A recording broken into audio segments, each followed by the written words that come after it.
The scene definitely got too hot.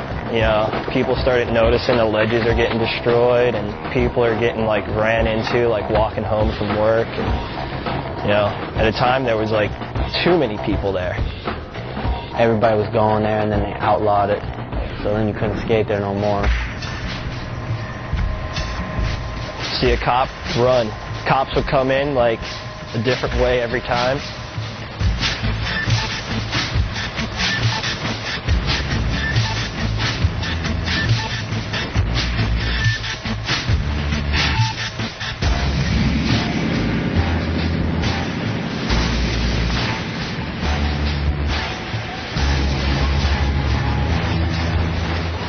Everybody looked out too, you know. If you seen somebody at 5-0 and you just see like 30 kids just charging. Look out!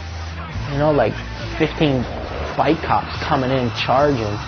You know, if it wasn't bike cops, it would be, you know, cops on dirt bikes jumping up the stairs.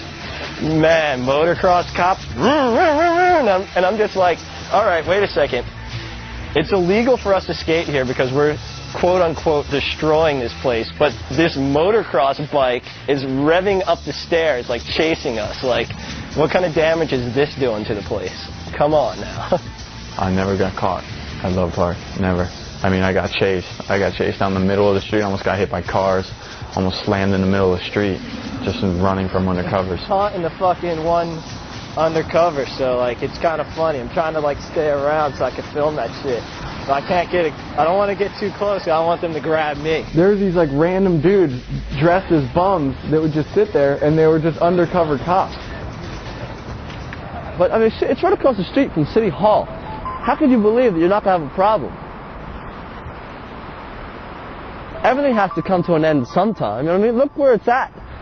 It's a absolutely socially unacceptable thing for those paunchy councilmen to sit there in City Hall not being able to go 2 inches on a skateboard and say these kids can't do it, when there is absolutely no reason for it whatsoever.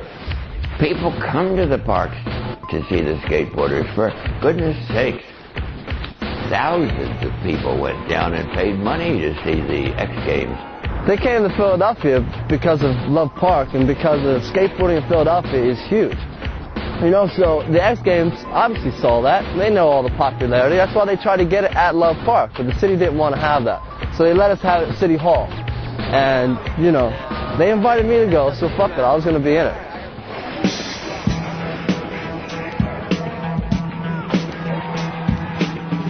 It was fun for me because I know a lot of kids in this whole area wanted to come see that. And that was the fun part of that, and you can kind of overlook those other things.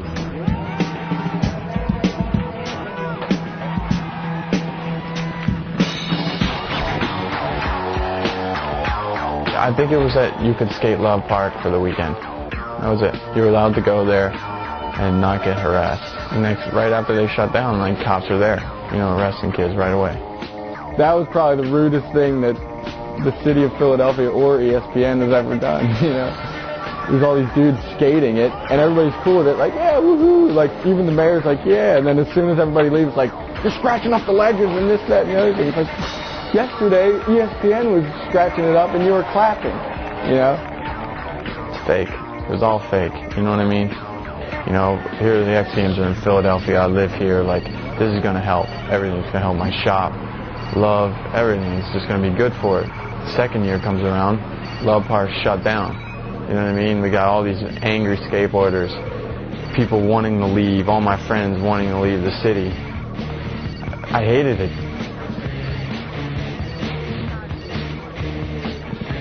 Hosting the X Games generated roughly $80 million for the city. But despite the fame and fortune that skateboarding brought to Philadelphia, it failed to change attitudes at City Hall.